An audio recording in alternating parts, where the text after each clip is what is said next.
Hey there, it's Steve from Serious Keto, and this is the Not So Serious Keto video podcast. I'm going to apologize right away for this reflection back here on the guitar chords picture. I've been trying to adjust this light over here for the last half hour, and I just cannot manage to find a position where it's not reflecting off that poster. So, apologies. So as long as we're talking about the technical aspects of filming a podcast or any video for that matter, I've started taking an online photography class, and I learned about a lot of features on my DSLR that I use for filming here that I didn't know about, including this sort of auto ISO thing that was going on. You probably noticed it, or maybe you didn't, but now you will, that the exposure or lighting seems to change sometimes from quick cut to quick cut in this video. And I wasn't able to figure out why that was for the longest time. But now I'm really exploring the manual mode on my camera. I'm working with different frame rates, different ISOs, different aperture settings, things like that, different lenses even, trying to see what I can do to get the best possible picture for my videos. But I'm going to be doing the tests specifically during podcasts because I don't want to impact a food video. And then when I go into editing and can kind of see what sort of picture I'm getting, it can help me decide what might be a better lens or a better aperture value or ISO setting or frame rate or whatever to do on some of my cooking videos. So if you see little bits of changes from one podcast to the next, it's because I'm kind of working out the kinks. Also, I am using a different lens than I have traditionally in my podcasts. This is one I just picked up at the end of the year. It's an 18 to 35 millimeter f1.8. So the aperture on this is just wide open right now, which means you're going to see more blur back behind me. My hope, though, is that this particular lens, since it has that sort of depth of field thing going on, that it might work out really well for some food photography, for eventually, some point this year, maybe getting some sort of a cookbook out. Now last week I showed off my 100,000 subscriber plaque, and I talked about the bottle of Dom Perignon I had bought, and an overwhelming number of you said just pop the cork. And I will, soon. But what I want to wait for is February I get my Costco card refund.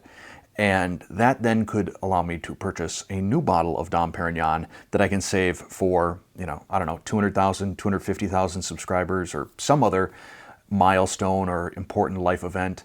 Maybe what that bottle would be good for is once Courtney finishes her army training and gets back, and Connor will be back in less than 5 weeks, but once we're all together again as a family for the first time since early September, I think maybe that'll be the occasion that I pop a bottle of Dom. Whether it's this 2009 or right now what they have at Costco is 2008, which I guess was also a really good year. But I kind of got sidetracked there because I didn't want to talk about the Dom. What I wanted to talk about was the plaque and how I didn't get as excited as I thought I was going to get when I opened up the plaque. And then something happened that made it even more cool, because I had posted a picture of the plaque out on Instagram, and Wes from Highfalutin Low Carb sent me a little note of congratulations. To me, that was cooler than the plaque. Highfalutin Low Carb was one of the first channels I watched, even before going keto, when I was trying to decide what dietary lifestyle I should live.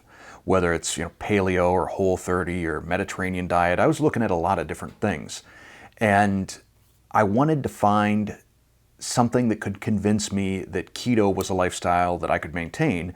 And watching Wes do all kinds of different comparison recipes, that was pretty critical in winning me over to keto. So I think Wes is a great guy. I think he does a great service for the keto community, trying out recipes for the rest of us.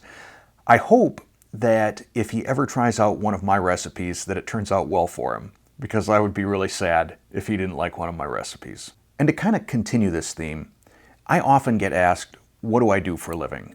Well, I get asked from viewers, all of you, what do you do for a living? And the answer is this. This is it.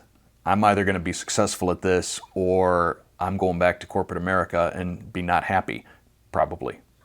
But when I get asked by people that aren't my viewers, when I get asked by, for example, a doctor, which I went to last week, I'll talk about this in a few minutes, a sleep doctor, he asked me, what do you do for a living? And historically, well, at least for the last couple of years anyway, my answer has either been, I'm unemployed, or I'm self-employed, or I have a small continuous improvement consulting company that has one employee, this guy. But when this sleep doctor asked me, what do I do for a living? I said, I'm a YouTube content creator. Without hesitation. It just came right out. And I thought, maybe this is real. Maybe this is real after all. So it comes back to what some of you had said in the comments last week, that I'll know it when I feel it, and it's probably not a milestone. It's not a number. It's a feeling. It's a feeling inside that I'm doing the right thing, and Serious Keto is it. And that, as always, then just rolls into my whole little thank you thing. Just the gratitude that I feel that all of you have chosen to spend a little bit of time with me, listening to me, watching me, making my recipes, watching me stick myself with lancets and draw blood. And beyond that, I just see this incredible community that all of you have created in the comment sections on my videos. It's so cool to me watching you interact with one another, to help one another, to give one another advice, to give one another encouragement. That's just super cool. And it's fun for me to step back and observe that happen. So again, thank you. So I mentioned a moment ago that I had recently seen a sleep doctor. Still haven't cracked the code on this whole insomnia thing. It's weird because I will have some nights that I sleep better than I've slept in years, like 7+ solid hours of sleep. And I'm using both my Apple Watch with the Auto Sleep app, and I got an Oura ring, which I'm not sure what I think of yet. And at some point there's likely going to be a comparison review between the two and what my feelings are. But I have found that I can do pretty much the exact same things one night versus the next night. And one night I'll get 7-8 hours of sleep. Another night I'll get 2.5. I don't know why. I don't know what the rhyme or reason is behind it. As I mentioned in one of the earlier podcasts, I have noticed through using the earthing mat that I have very, very vivid dreams every single night. So I'm definitely getting my REM sleep, but I'd like to see a lot more of my readings show up in that deep sleep bar down at the bottom. One of the things that I've noticed is oftentimes when I lay on my right side, or even if I'm on my back and my head is tilted to the right, my sinuses seem to swell up and I can't breathe through my nose. And if I then roll over onto my left side, they open back up again. And it's not mucus or anything like that. It's like the tissue in my sinuses seems to be closing off when I sleep on my right side, or even a little to my right side. Additionally, I've noticed over the last few weeks that I have like olfactory hallucinations. I smell cigarette smoke or smoke pretty much all the time when there's not smoke there. To me, it smells like your clothes smell after you've been at a bar the night before, back when smoking was allowed at bars. That tells you how long it's been since I've been at a bar. But the smell of cigarette smoke on your clothes the day after, that's kind of what I feel like I'm smelling. And I've been doing a little reading on that, and that's always dangerous. Whenever you get out onto WebMD or any sort of a Google search for any symptom, pretty much you're gonna die. That's what's coming up. It could be a brain tumor, it could be a cyst or something up in my sinus passages. It could just be something that goes away on its own over the course of weeks or months. So that's sort of the spectrum as I looked at what does this mean when you smell smoke. So within the next couple of weeks, hopefully, I'll be having a CT scan of my head and we'll see what we see. Hopefully it's all good news. Anyhow, I will keep you in the loop as I find out what's going on, both with me and with sleep and with earthing. But with that, we're going to take a brief little ad break. I have a little confession to make. The other night, I ate an Oreo cookie. And not just any Oreo. This one was a double stuff. Courtney was eating them, and I just thought, I haven't had an Oreo in at least 2 years. I'm going to eat an Oreo. Didn't love it. I mean, I used to really like Oreos, but it just didn't do it for me. I bit into it and was expecting some sort of sugar rush of happiness, some big sense of cookie fulfillment, and it wasn't there. And I think I can probably credit that to just, after almost 2 years on keto, my palate has adjusted to the point where that sort of sweetness just isn't my thing anymore. So rather than it being like a falling off the wagon sort of deal, to me it was really more of a reinforce deal. Reinforcement? Reinforcer. It reinforced the notion that I just don't need these sort of foods in my life anymore, and I'm not tempted by them. Well, that was that little temptation 2 nights ago before I ate the cookie, but now I ate it and I don't think I'll be tempted anymore. But I'd be curious to know, and you can let me know down in the comments, have you had one of those situations since going on keto where there was something you thought, oh, I've got to have that. I miss that so much. And you ate it and it just didn't bring you happiness. And maybe, like for me, it reinforced the whole notion of keto is your thing now.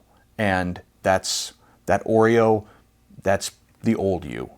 Let me know down in the comments. One of the things that I started in the last podcast as sort of a ramp up to my 53rd birthday is showing pictures over the last 20 years or so of Fat Steve. Because Steve was fat for much of the last, at least 25 years. Maybe next week I'll show you my wedding picture and you can see that I looked fat then too. That was 96. So I've got pictures going all the way back to then of me not looking great, including this one right here. This was, I think, 2007, 2008. That's Courtney. She had just had her first gymnastics recital. Look at that belly on me. That thing hanging over my belt there. It took me a number of years to concede that I just couldn't realistically keep trying to squeeze into a pair of 34-inch slacks. Buttoning my pants involved a pretty intense gut suck-in, and then quickly as possible, get a belt on before I might blow out that button at the top above my zipper. I actually did that a couple of times. The button didn't hold anymore, and I had to concede. Time to go up to a 36. And then a little later, it was time to go up to a 38. Fortunately, I think it was, I'm not sure if it's Hagar, some brand of khakis had sort of this elastic waist thing, so the fabric was really stretchy around the waist. And I think that is what kept me from having to go up to a 40-inch waist. Now I can fit into a 32, which is basically what I wore in college. So I'll say it again, this keto is some pretty good stuff. A question I sometimes get from my viewers, well, sometimes it's phrased as a question, sometimes it's more of a suggestion, sometimes it kind of just feels like a demand, is why don't you do some collaboration videos with other YouTube creators, keto or otherwise? And I actually plan to. So there is one that I've already got in the works. I'm a big fan of hers. Yeah. You know what I'm talking about yet? Heavenly Fan. I'm a big, well, like I just said, I'm a big fan. She's a fan too. So I recently was sent some product from a company that is not at all in my wheelhouse. It's a vegan company, and they've got this vegan substance that is supposed to create like chicken. It's supposed to be like chicken tasting and chicken texture. And Courtney and I did a review of it, and that probably isn't going to show up for, another 3 weeks or so. I've been trying to film as many videos with Courtney as I can. That way I can still release some videos with her in it after she's gone to basic training. Anyhow, I started playing around a little bit with this particular food substance, and I just thought, okay, there's some cool sort of food science-y things that we might be able to do with this, but really I see it being more of a Heavenly Fan thing, because she's vegan, and this could play perfectly into her channel. So whether we do a video together, splicing footage together, or we do some sort of a two-parter handoff, I kind of think back into the 70s when $6 Million Man and Bionic Woman were on, and they would have an episode on $6 Million Man that was to be continued, and it continued on Bionic Woman. For those of you that are over 50, probably remember that. But one way or another, Heavenly Fan and I are going to collaborate. So I'm excited about that. It could be a month from now, it could be 2 months from now, but it's going to happen, and I'm really looking forward to it because she's wonderful, and she's got that sort of creative kitchen mad scientist thing that I also feel I kind of have. So it's going to be fun. It's going to be fun. I hope it's fun for you when we eventually release it. And for my final topic of this podcast, I want to talk about something I noticed that I do now when I grocery shop. I find myself looking at the groceries in other people's carts, not like picking through them or anything, but just observing what's in their cart. And sometimes you can tell there's a keto person. Most of the time not, though. Most of the time you look at it and it's hard. It's hard to not want to say something. It's hard to not be a little bit judgmental, which I don't like to be. I don't like to be that at all. But when you see a person roll up to the checkout with just nothing but Mountain Dew and Doritos and pizza rolls and a box of donuts, it's hard to not see that and just think about what this person is doing to their health. So as I catch myself getting a little bit judgy, looking at people's groceries, I just have to remind myself that I used to eat that way as well.